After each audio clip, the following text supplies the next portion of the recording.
All right, we are ready for the last video for week 3, and this is your first official introduction to what are called derivatives. And derivatives are going to be a huge part of what we do in calculus. They are so useful. Derivatives are just kind of our number one way of finding slope or rate of change. And so just as an idea, if we look at a curve like this, if we looked at a line, it's easy to calculate slope. You just do rise over run. But when you've got a curve like this, it's a little more difficult. But if you use a derivative, you can go to a certain point on a curve, and you can imagine drawing a tangent line, or a line that's kind of brushing up against the curve. And right about there, this would have a slope of 2. But then if I come to this point here and I kind of draw a tangent line, that would have a slope of 1. If I get up here to the very top, that's horizontal, so that has a slope of 0. If I come over here and draw that tangent line, I'd be going downhill, so that'd be -1. And then notice it's going to get steeper, so that'd be about -2, and it would continue to get steeper and steeper as you go. But notice that the rate of change, the slope, is different depending on what point of the curve you're on. And so the real idea of this lesson is figuring out how to find those. How do I find that rate of change or that slope on a curve? Again, if it's a line, it's simple. You just count rise over run and you're done, right? But it's a little bit more difficult on a curve, and this is going to be kind of an ongoing thing that we talk about is derivatives. So the first example I picked is asking you to find that rate of change. And remember, rate of change is just a fancy word for slope. So I'm trying to find the average slope of this curve, which this is a parabola, right? Downward parabola on this weird interval, 3 to 3 plus h. And so because there's a variable in the problem, I promise there's going to be a variable in the answer because it's not just going to go away. And so this takes us to kind of an Algebra 1 concept that I hope that at least sounds familiar after I say it. And that is to find slope. The little formula was y2 minus y1 over x2 minus x1. And y is like your f of x value, and then x is just your x value. And so right here, they've basically given you your x1 and your y1 value. So that's what we're going to call this. We're going to call that our x1 and our y1 value, or actually x1 and x2 value, but we're going to have to find those y values. And so that's what we're going to come over here is do a little side math for a second. They've given us our interval or our x values, but we're going to have to come over here and do a little side math to find those y values. So I'm just going to plug them in. We're just going to plug in that first x value, which is 3, and we're just going to see what we get. So that would be -3 squared plus 8 times 3 minus 21, or -9 plus 24 minus 21, and that would be a 3, and a -9 would be a -6. So that one's pretty simple because that one's just plugging in a number. But now I've got to plug in this lovely gem. And so now I've got to find f of 3 plus h. And it's just not quite as fun. So I've got to plug that into there. So -3 plus h squared plus 8 times 3 plus h minus 21. So again, that's just this, the original function with this plugged into those x values. All right, so a little Algebra 1 simplifying here. I'm going to have to do some FOILing. So that's going to be negative, and then that would be 9 plus 3h plus 3h. So 6h plus h squared, and then a little distribution, plus 24 plus 8h, and then that's just good to go, minus 21.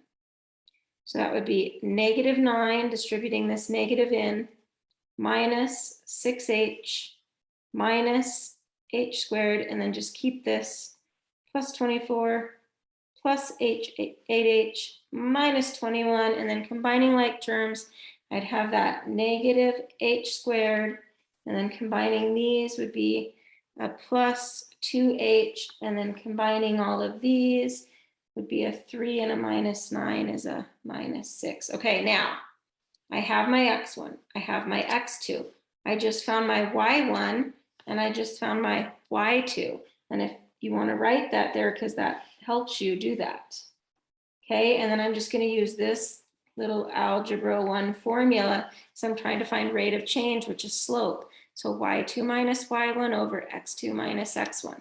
Okay, y2, so that's negative h squared plus 2h minus 6 minus y1. Well, that's minus negative 6, so plus 6 over x2, which was this one, 3 plus h minus x1, which is that one. Okay, so that's y2 minus y1 over x2 minus x1. A minus 6 and a plus 6 cancel.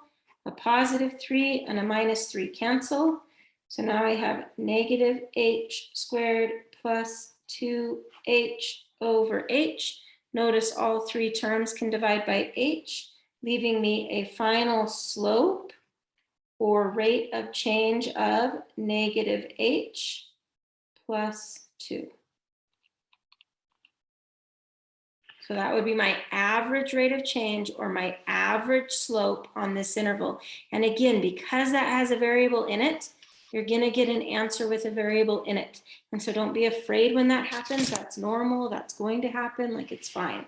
So again, that's just using this formula here when they ask for the average rate of change. Okay, so now let's do another one that asks for slope or rate of change of the tangent line. But this time they just give us a value, which means I'm not going to have to worry about having variables in my answer. This time I can actually get a real answer. But it's really the same thing. It's still y2 minus y1 over x2 minus x1. This is called the definition of the derivative. But remember, derivative is just how to find slope. So this is really just the slope formula, y2 minus y1 over x2 minus x1. And so again, they've given me my x1, right? And they've given me like my function. And so I just need to like figure out some y values. And so the first thing I'm going to do is exactly what I did last time. I'm just going to plug in that 2 and figure out kind of what point that is. I need like a y value right there. And so if I take 2 and plug it in there and find f of 2, and that would be 2 over 2 plus 1, which is 2/3. And so I know that I'm at the point 2/3. And so f of x is just f of x. It's just this. I'm going to use that just the way it is. F of a is when I plug this in, so that's going to be 2/3. X is just the variable x, so I'm not going to change that at all. And a, because I'm going as x approaches a, is going to be that number there. So again, I'm just going to plug all these in. So f of x is just f of x. So I'm going to leave that as 2 over x plus 1 minus f of a. That's what I got when I plugged that in. So this is f of a, 2/3, over x, that's just an x, minus a, well, that's that value I plugged in. So that's my x value here. And so that would be minus 2.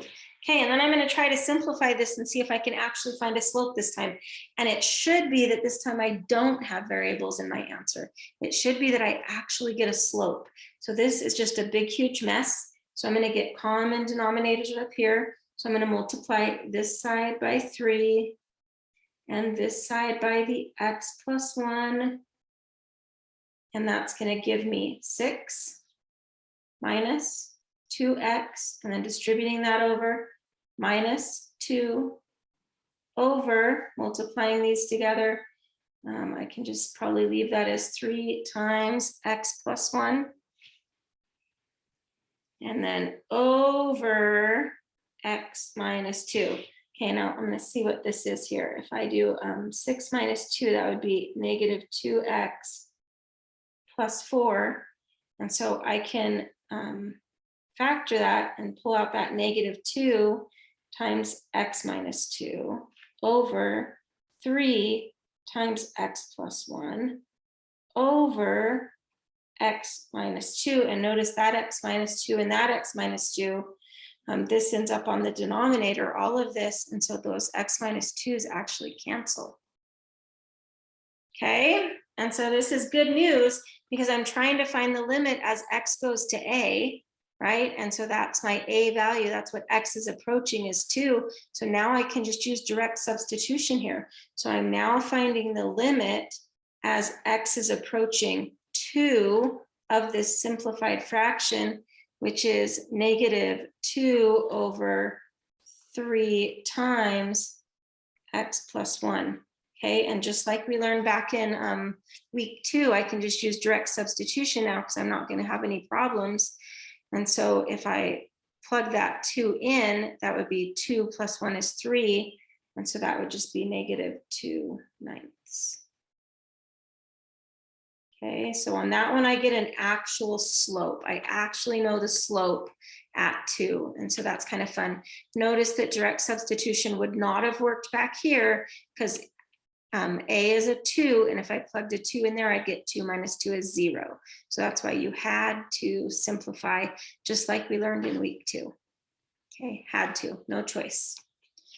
Okay, so the next one I picked is just a parabola one, and again, we're just finding the slope at this value, and so it's just kind of on repeat. The first thing I always do is get my y value here. So I'm just going to plug that negative 4 in and figure out what f of negative 4 is. So that would be negative 2 times negative 4 squared is a positive 16 plus 4 times negative 4 plus 13. So that's negative 32 minus 16 plus 13. And that would be a negative 48 plus 13, which is negative 35. Kind of a bigger number there. Okay, so remember, we're just using this all the time. So f of x, keep it the way that it is, minus f of a, that's what you got here, right? Over x minus a, and a is just that value that you're approaching. Okay, so let's plug it in. So f of x, leave this the way that it is. Negative 2x squared plus 4x plus 13 minus, and then what you got here, well, minus a negative 35 turns into a plus 35. So that's f of x minus f of a over x, which is just x, minus a, which is what you're approaching. Well, x minus negative 4 turns into x plus 4. Okay, let's see what we've got up here. So now that's negative 2x squared plus 4x. Combine that together would be a plus 48 over x plus 4. Does direct substitution work yet? Remember, I'm finding the limit as x goes to negative 4. No, that's a 0 in the denominator, right? So that means I've got to keep going. So let's pull out a negative 2 here and see what I get. So that would be an x squared minus 2x minus 24, still over x plus 4. I hope that factors. So that would be negative 2. Let's see if this factors and works. So that's an x and an x, and 24 would be a 4 and a 6. And to make it a negative 2, I'd need a negative 6 and a positive 4. And that's still over x plus 4. Here's the magic, watch, magic. And because that cancels, now I can find the limit as x is approaching negative 4, because now that's gone off the denominator. So now I can use that direct substitution. And so now I have negative 2 times negative 4 minus 6 is negative 10, which gives me a slope of positive 20. So this is really a lot like what we did last week, just using that slope formula to kind of set it up. But still, we're just trying to get simplified so that we can do direct substitution. Okay, and the last one I picked isn't a lot different. It's really the same thing, but we're using this And this is the symbol for derivative. So anytime you see this f prime, that's telling you to find the derivative or the slope at -1. So I need you to become very familiar with this. And every time you see this, just know that that's saying find the derivative or the slope at -1, which means it's exactly the same thing. So what am I going to do first? Of course, I'm going to plug it in and see what I get for that value. So if I plug in -1 in there, that would be -1 minus 2 is -3. So that would be a -2/3. And then I'm going to just do my little formula. F of x, so that stays the same, minus f of a, which is what I got there. Well, minus a negative turns into plus. And then over x minus whatever that was I plugged in, well, again, minus a negative turns into +1. And this is like so much the same as this one up here. Like so much the same, like steps and stuff. So I've got to get common denominators. So that's going to be 2 times 3 is 6 plus 2x minus 4 over that new common denominator of 3 times x minus 2. And I'm dividing that by x plus 1. And then I'm just going to see if I can simplify so that I can substitute. So this up here would be 2x plus 2 over 3 times x minus 2 over x plus 1. And then I can pull out that GCF, 2 times x plus 1 over 3 times x minus 2 divided by x plus 1. The x plus 1's cancel. And now I can use direct substitution. So if I plug that -1 in there, that's going to be -1 minus 2 is -3. -3 times 3 is -9. So that would be -2/9. So again, that was almost the same as number 2. Hopefully it's a good review, though, of the fact that no matter what, when they ask you to find slope, right, or rate of change or slope of the tangent line, it's all asking the same thing. And the whole point of derivatives is to be able to take a curve and find the slope at a certain point, which is going to be different all the time. So that is our first lesson on derivatives, and we will do so much more.